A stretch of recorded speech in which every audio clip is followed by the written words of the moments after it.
Welcome friends for another session on percentage profit and loss. So today what we are going to do is profit and loss problem or percentage profit and loss problem for the advanced level. So we have done the foundational class or foundational session or two sessions before.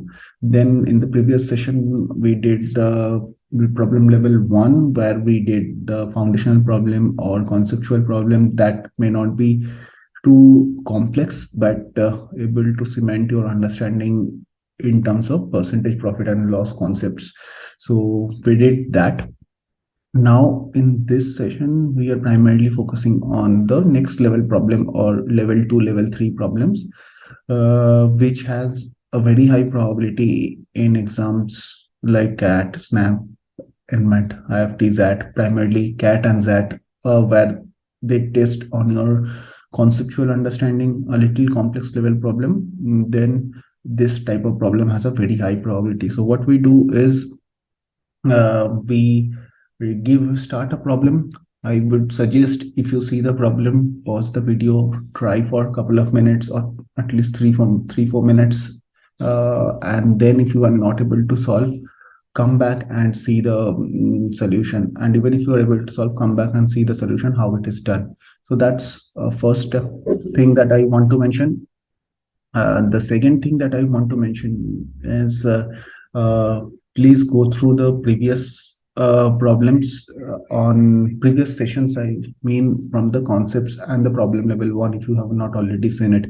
If you have seen it, then you can start away directly, or at least go to the concept session before you see this class, because this class will be primarily focused on the advanced level problems from this topic. This is a very important topic in your CAT or any other MBA entrance exam, because every year we have seen at least 2 problems in CAT where there is a profit and loss concepts, and there are multiple problems in CAT appears where the percentage concepts or percentage related nuances are required. So with that, this will be the last session of percentage profit and loss. From the next session, we'll move to another topic. So typically 3-session approach: first session fundamental, done; second session problem level 1, done; and this is the second, third and the problem level 2 session that we typically do for little complex problems. So with that, let's start.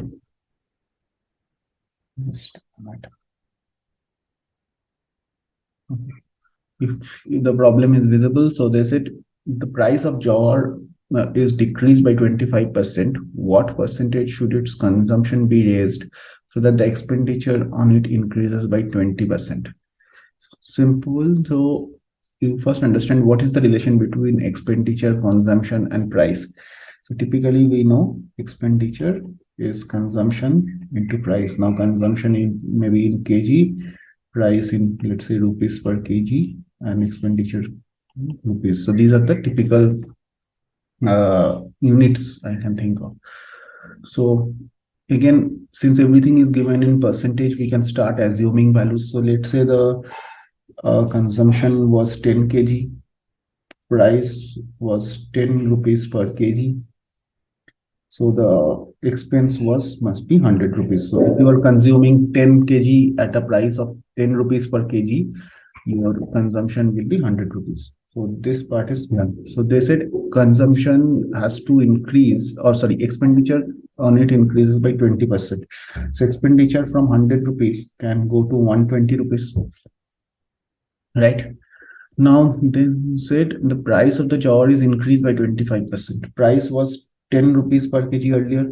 So 10 rupees into 1.25. So why we are using 1.25? Because if you recall, 1.25 is the multiplication factor.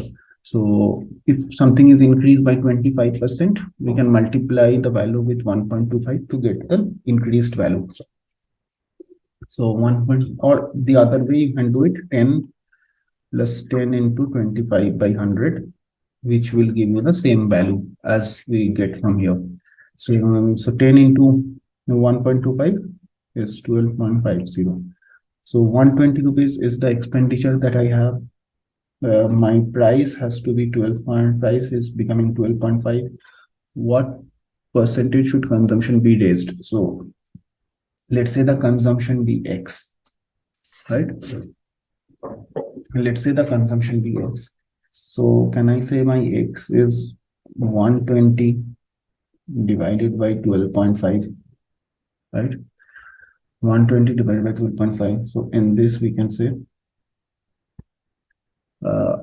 sorry, my bad. So they said Jor price decreased by 25%. Sorry, I was assuming Jor price increased by 25%. So Jor prices decreased by 25%. So it's 10 into 0.75, not 1.25. So it is decreased by 25%. So 10 to 0.75. So it becomes 7.5. So this part you can ignore. This has to be 7.5. So I will come back to this.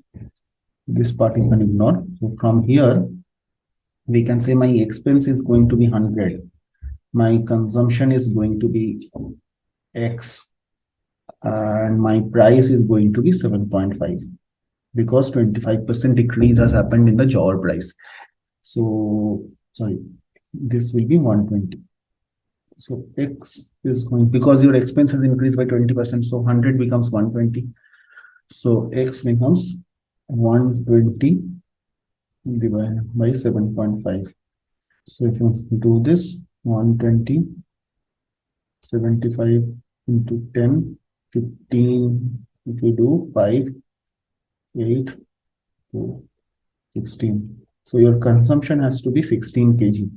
So previously you were consuming 10 kg from here, if you remember, and now you are consuming 16 kg. So you are consuming 6 kg extra, which is 60%. 60% because 6 kg extra on 10 kgs. So you were previously consuming 10 kg, now you're consuming 16 kgs. So you're consuming 6 kgs extra on 10 kgs. So how we calculate percentage increase? Typically, again, I'm revisiting the concepts. Percentage increase is final value, that is 16, minus initial value, that is 10, divided by the initial value. So if we do here, it will be 6 by 10, or you can say it is 60%. So that's the approach. So what we did, we first established the relation between expenditure, consumption, and price. We assuming the consumption is 10 kg, price is 10 rupees per kg, so expenditure is 100. From there, we say price is reduced by 25%, so price should be 7.5. Expense has increased by 20%, so expense should be 120. So with that equation, I calculated the consumption by assuming consumption as X. Then once I know the consumption, I know what was it earlier, what it is now after calculating, and then what is the percentage increase. Typical step-by-step approach.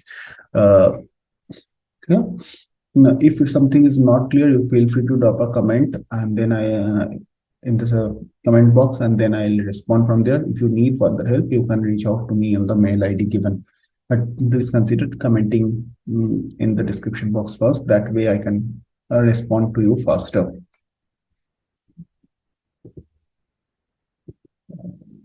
Just a minute. Okay, now let's go to the next problem. They said if P's income is 25% more than Q's income, P's income is 25% more than Q's income, and Q's income is 40% less than R's income. So again, everything is in percentage. I can very well assume. So let's say R's income. So let's say R's income is 100. Q's income is 40% less than R's income. So that means Q's income will come 40% less, means 100 minus 40% of 100, or 100 minus 40, that is 60. P's income is 25% more than Q's income. So that means P's income will become Q's income into 1.25, again using multiplication factor. So 60 into 1.25. That becomes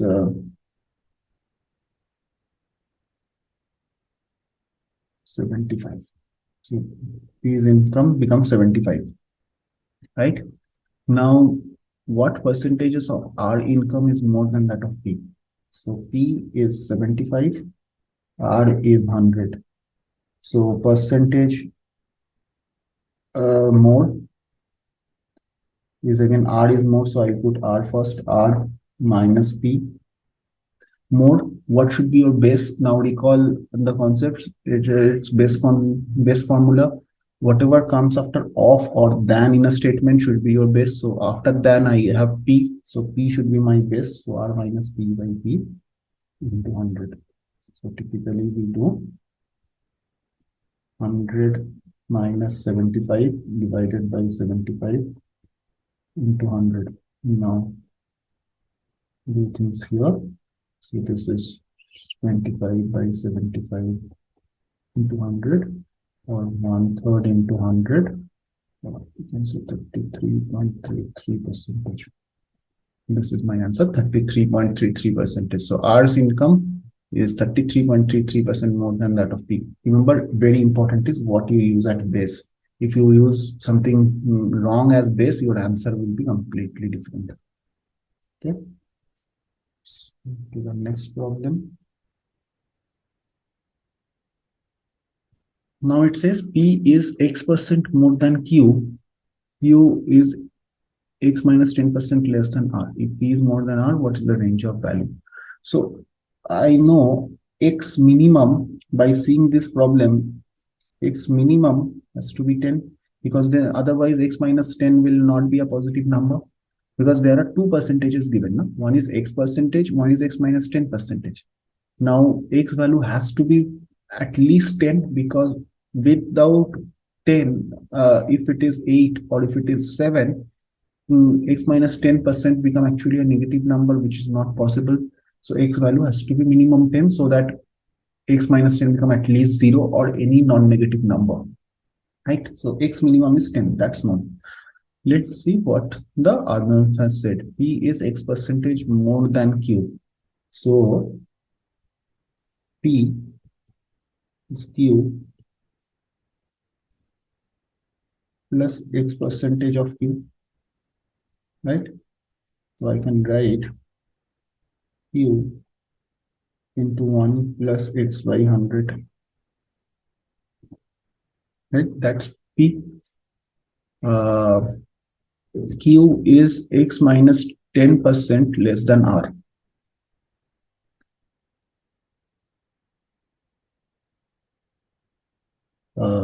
Q is X minus 10% less than R. So R minus X minus 10% of R. X minus 10% of R. So can I say from here R into 1 minus X by 10 by 100. X minus 10% means X minus 10 by 100. We can taking R common. So from here,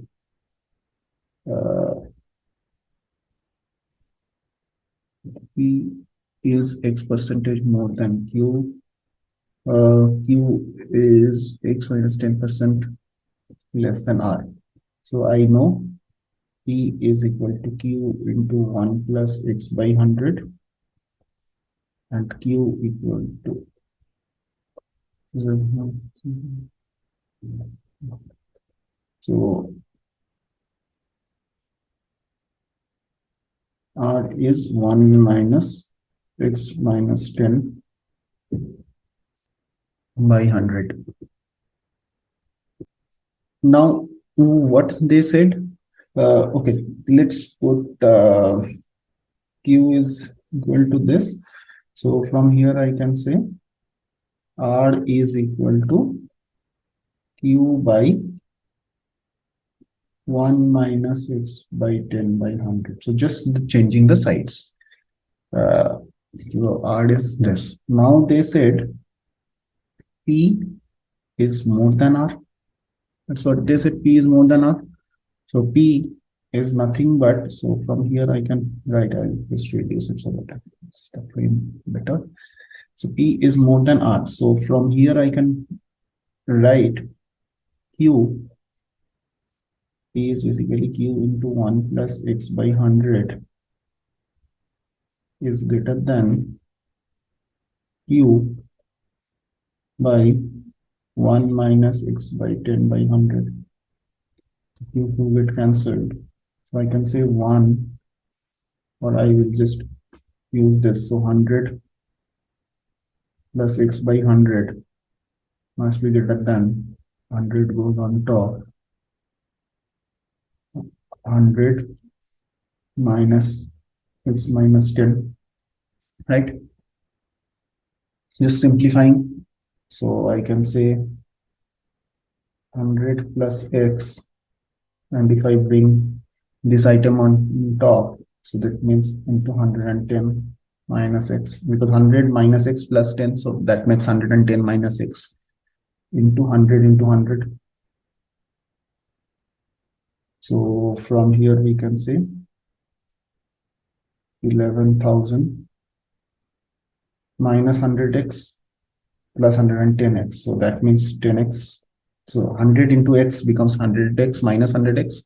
110 plus x becomes 110x. So 110x minus 100x becomes plus 10x.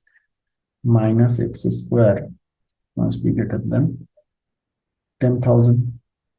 Or I can say, if we take the 10,000 on the other side, so 1,000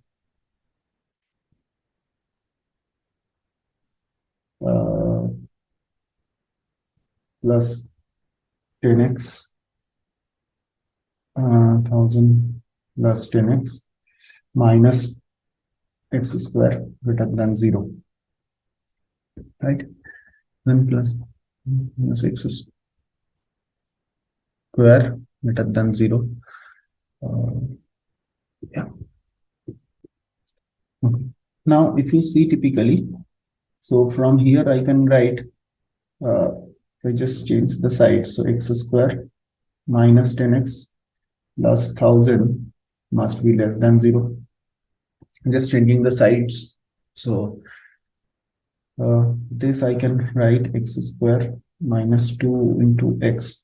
2 into x means the other has to be 5, so I'm just making it square, plus 5 square, so that this becomes x minus 5 whole square. So 25 1, okay, square minus 10x, so my bad, some.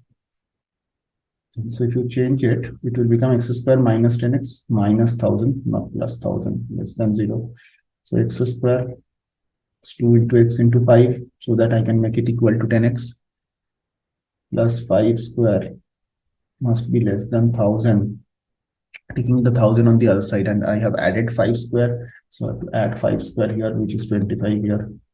So I can say x minus 5 whole square must be less than 1,025. So, or I can say x minus 5 whole square must be less than 1,025. If we do, you can say 32 point something. So 32, at least less than 32 square. So from here I can say x minus 5 must be less than 32. So x must be less than 37.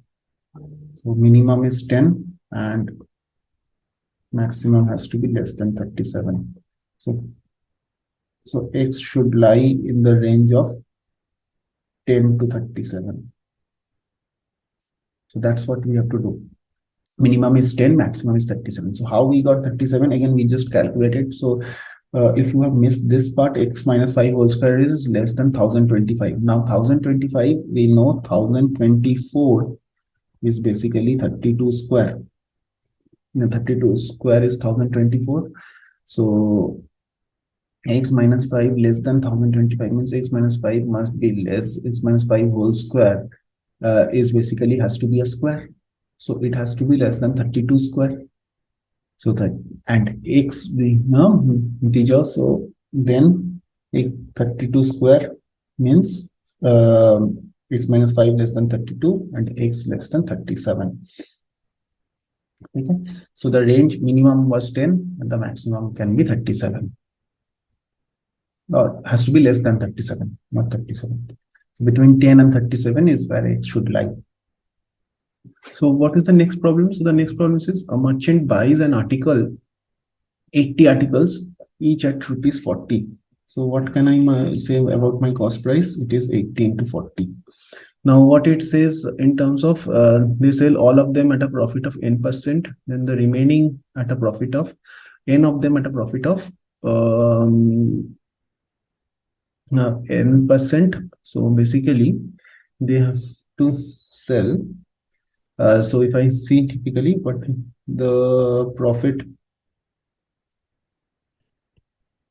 so profit from n article, profit from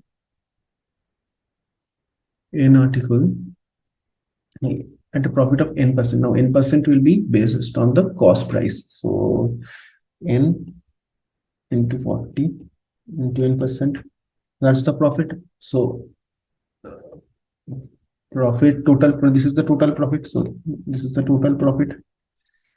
Well, how you calculate the total profit? It's the number of item into how much profit you have got. So profit is n% means, let's say n is 10. So 10% profit means 10% on cost price. So you need to know the cost price. So if it is 40, if the cost price is 40 into 10%, so that will give you 4 rupees profit, right? So you need to do 40 into n% to get the total profit. So n into 40 into n%, that's the total profit from n article.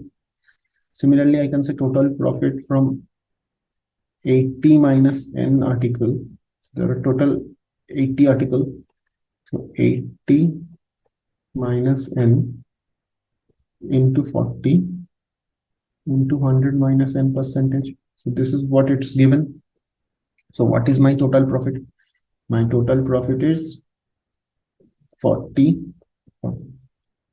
Just write the first part, which is n into 40 into n% plus 80 minus n into 40 into 100 minus n percentage. So don't get overwhelmed by the equation, but this is what is my total profit. First part coming from the first n item, second part coming from the 80 minus n item. So if I do, this is 40 into n square by 100.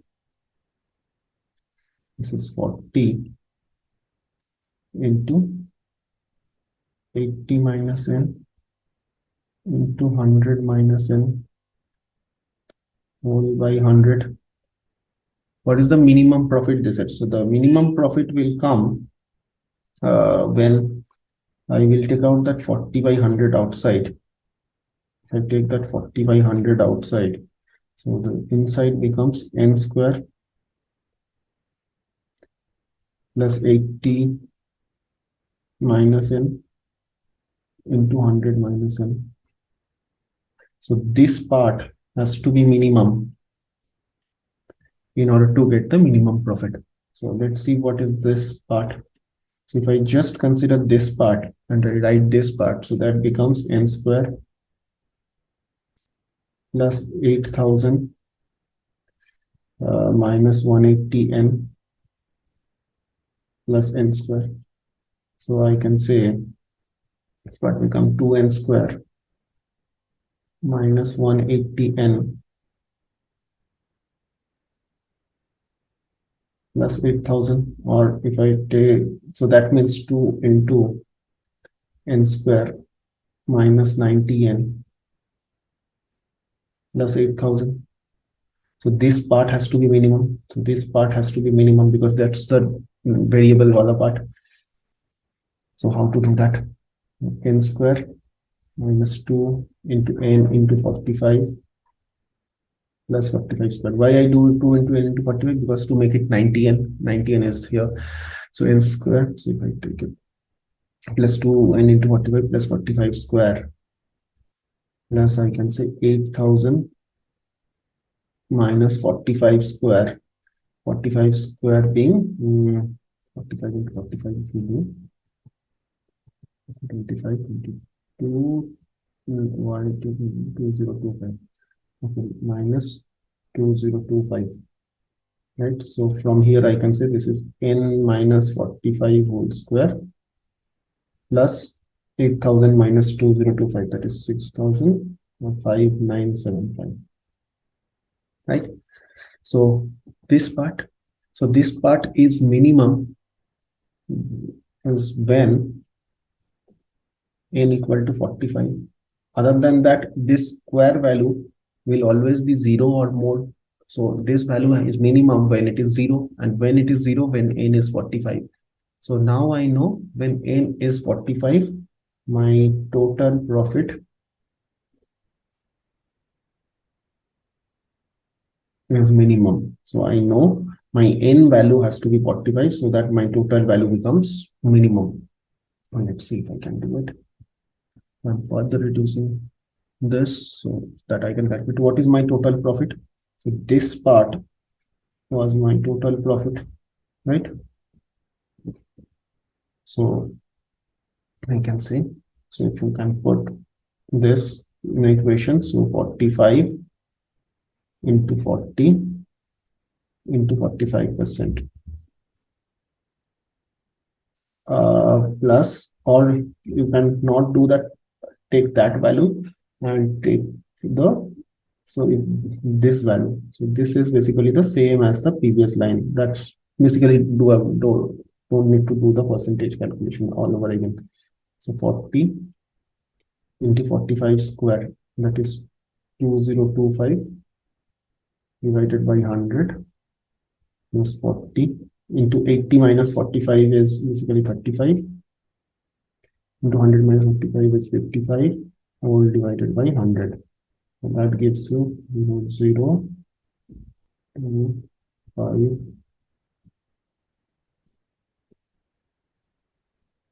405. 405 into 2, that is 910 plus this is 0, 5, 7. So 7 means 2 sevens are 14 into 55. So 14 into 55. Now we can say 9, 10.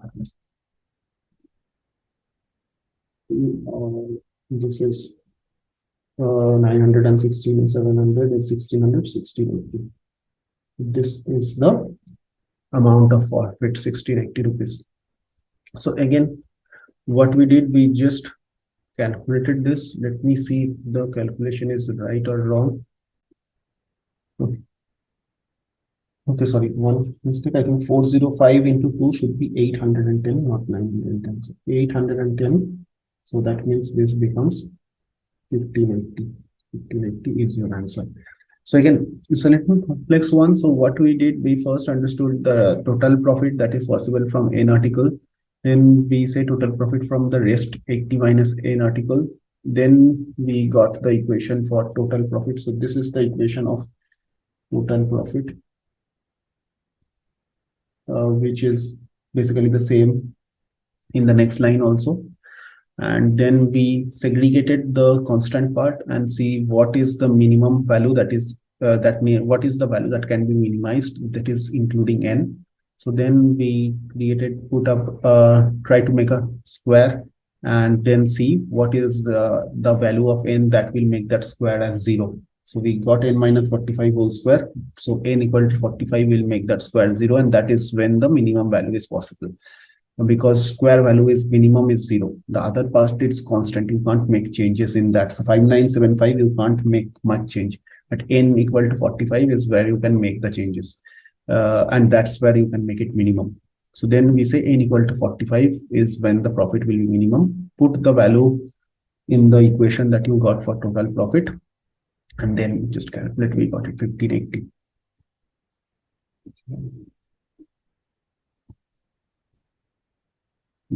Okay, okay, it's clear. Let's move on to the next problem. So let's see what it says. So it's a little bigger problem. So it's a lengthy problem. So let's see. A merchant can buy goods at a rate of 20 rupees per good. He particularly sold good at a part of overall collection and linked to the item that is already in the market. So the merchant sells the first good rupees 2, second for 4, third for 6, fourth for 8, and so on. He wants to make an overall profit of 40%. What is the minimum number of goods he should sell? So let's say that minimum number has to be equal to n. So if the minimum number has to be equal to n, so what is the total cost price? The total cost price is 20 n, and he has to make a profit of at least 40%. So his sale price has to be cost price plus profit. So 20n plus 40% of 20n. So I can say 1.4 into 20n. Again, 40% profit means 1.4. If you can do the previous line, you can simplify, it will come similarly. So his total sale price is 1.4 into 20n. Now, if he sells the first article at 2, second article at 4, third article at 6, so that means he will sell the nth article. So first article 2, second, fourth, third, 6. So nth article will be sold at a price of 2n. At least 40%. So this value has to be greater than or equal to 1.4 into 20n. So this is the total sale price when he gets a 40% profit. Above that, he will always make more profit. So this total sale value, this is also total sale price. This part is also total sale price. So this total sale price has to be more than the total sale price that where I get 40% profit. So if n article is sold, so that is 120n is the cost price, and 40% profit will the total sale price as 1.4 into 20n, because 1.4 times should be the sale price compared to the cost price. That's when you get a 40% profit. So if I take 2 common, then it becomes 1 plus 2 plus 3 plus n. So normal AP formula. So 1.4 into 20. And if you are not sure of AP formula, just see the formula here. We will come back to the progression class and tell you. So if it is in this format, then this value is known as n into n plus 1 by 2. Greater than equal to 1.4 into 20. You can say 28n. So 2 get cancelled. So n into n minus plus 1 has to be greater than equal to 28n, and n get cancelled. So n plus 1 has to be greater than equal to 28, or you can say n has to be greater than equal to 27. It is the minimum number of good. So minimum number of good has to be n, and n minimum value is 27. So the answer is 27. A bigger problem, but simpler way if you just follow step by step. Just understand total profit, total makes it what should be my total sale price, and then total sale price you calculate from the formula that is given or the sale values that are given. So we just compare these two and say the total sale value should be at least more than 1.4 times of my total cost price. That's how we move on. Okay. Any doubt, please feel free to drop a comment. Now, the next problem, it tells a shopkeeper normally makes a profit of 20% on a certain transaction. So these are the weighted. So if there are few profit and loss problem where you see there is a weight related angle. So shopkeepers giving making a faulty weight, or a dishonest shopkeeper who is giving you 800 gram instead of a band showing you 1 kg. So there is a typically problem in the weight machine. So they said it will show 1 kg, but actually if you come back home and weight it again, you will see that's possibly 800 grams. So that's the dishonest shopkeeper problem, and these are very common when in a profit and loss problem. So let's see what, and we'll solve a couple of them so that you understand the concepts and how they are being solved. So a shopkeeper normally makes a profit of 20% on a certain transaction. So let's say if the cost price is 100, he makes it as a sale price of 120. he weighted 900 gram instead of 1 kg. So he's not only making price related profit, he's making weight related profit also. So let's say 1 kg he bought at 100 rupees. This is cost price. The same item being sold at 120 at selling price, but he is not giving you 1 kg, he is giving you 900 gram. So basically he is selling 900 gram at 120 rupees. 900 from 1 kg. If he charges 20% less what he normally charges, so he was charging 120 rupees, now he charged 20% less, so 0.8 into 120, or he is now charging 96 rupees. What is the actual profit and loss percentage? So for 900 gram, because he is giving you 900 gram now, but so the quantity going from his inventory is 900 gram, but he is showing you, he is giving you 1 kg and charging for 1 kg.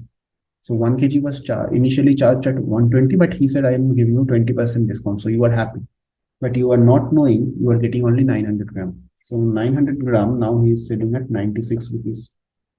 What should be the original price of 900 gram for him? So this is his sale price. So 900 gram should ideally be 90 rupees in his cost price, because we got cost price as 100 rupees. So if this is cost price as 100, so this is 100 per kg. So if this is 100 rupees per kg is the cost price, and he is giving you, so that means 900 gram should be 90 rupees. So on 90 rupees as a cost price, he is making a profit of 6 rupees. So I can say profit percentage is 6 by 90 into 100, or you can say 20 by 3 percentage, or you can say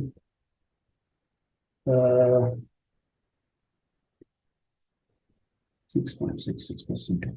So now his profit becomes 6.66%. So even if he is giving a discount, his profit is 6.66%. So that's how they're making a profit. So on 90 rupees, he is getting a 6 rupees. So again, what we did, step-by-step approach. First, to understand what should be the ideal cost price, what should be the ideal sale price with 20% profit. Now he's not giving you entirely the same weight for which he is charging you, so he's giving you less. So 900 gram ke liye he is charging you 120. Now if he giving a 20% discount, that means he is charging not 120 but 96 rupees for 900 gram, which is still more, because 900 gram cost price is 90, 900 gram sale price is 96. So obviously cost sale price more than cost price, so there is a profit. So for 90 rupees, he is giving us 6 rupees profit. So the profit percentage is 6 by 90, and then we calculate 6.66%. Step by step, very much doable. If your concepts are clear, you can pretty well manage it. And so the last problem of today's session is that a weight machine reads 1 kg when 800 gram actually weighted on it, and the shopkeeper already marked up the price of his goods by 20%. So again, let's say cost price is 100 rupees per kg, right? And the shopkeeper price of his goods by 20%. So 1 kg is being at, so 1 kg, this has to be 100 rupees. So what it says, he marked up the good by 20%. So markup price 120 rupees per kg. But he is giving you only 800 gram. So for 800 gram, he is charging you 120 rupees, because he is showing you he is giving 1 kg. So he can charge you 120 rupees, but from his inventory, there is only 800 gram that is going. So once a customer detects the problem and issue to the police, then the police inspector orders him to repair his weight machine. Now he can't repair his weight machine, means he can't give you 800 gram anymore. He has to give you 1 kg only. So there's his weight machine and sell his goods at 20% discount. So the shopkeeper, so the policeman is telling him to sell 1 kg at 80 rupees now, because he has to give 20% discount on cost price. Sell the good at 20% discount on cost price. So if his cost price is 100, he has to give it at 80 rupees now for a week. The week onwards as a punishment. After that, a customer paid 16 rupees for 1 kg sugar. Okay. So what is how much amount he would have paid for the same quantity before the raid? So after the raid, he is selling 1 kg at 80 rupees. That is as per our assumption, but actually he is paying 1 kg for 16 rupees. So that means it has, from our assumption, it has become 1/5, right? So the cost price actual should be 16 by 80 into 100, because our assumption was cost price 100. That's why the after deduction it has to be 80. But here cost after deduction it's 16. So actual should be 16 by 80 into 100, or we can make it 20. So previous cost price was 20 rupees per kg. Now previous cost price was 20 rupees per kg. That means previous sale price must be 20% more. So 20 into 1.2, or I can say 24 rupees per kg. Now, before the raid, he was not getting 1 kg as 1 kg. He is getting 800 gram as 1 kg. So 800 for 800 gram, he has to pay 24 rupees before the raid, because though it is 24 rupees per kg as the sale price, but he is giving you 800 gram for 1 kg, right? So if you want to get actual 1 kg, you have to wait a little more. So for 800 gram, he is giving him at 24 rupees. So for 1 kg, it has to be 24 by 800 into 1000 grams. So 0, get cancelled. So this is 3, so 30 rupees. So now before the raid, he has to give 30 rupees, right? So again, that's where you need to be a little careful when it comes to the faulty weight and machine wala problem. You have to see what is actually asked, and you have to go step by step. So first we said actual cost price, then what is the markup price or the sale price. Now, if again, that is not for the entire quantity. For 800 gram only, the markup price was 120. The sale price was 120 rupees. Actual 800 gram. So for 1 kg, but now someone police has come into the picture and said you have to correct it and give a 20% discount on cost price. So now that becomes 1 kg for 80 rupees. Actual 1 kg for 80 rupees, not 800 gram for 80 rupees. Actual 1 kg for 80 rupees. Now he has paid 1 kg for 16 rupees actually. So our assumption of 80 becomes 16. So our assumption of 100 should also become 1/5. So that means its actual cost price is 20 rupees. So after markup, his selling price before the rate should have been 24, what we have assumed as 120 earlier. So if it is previous selling price was 24 rupees per kg, he was actually giving before the rate 800 gram for 24 rupees per kg. So for 1 kg, someone has to pay 30 rupees. So that's what someone has to pay. I hope it's clear. I think this session was helpful. We solved multiple type of problem, and then we stopped from there. Please feel free to drop a note into the comment section if there is something unclear to you. If you need something extra, also drop a note or drop me a mail in the mail ID given the description box. So there we can go forward. So okay, so this concludes the percentage profit and loss. From the next session, we will take up a new topic. But any doubt here, please feel free to reach out. Thank you. Have a good day. Bye.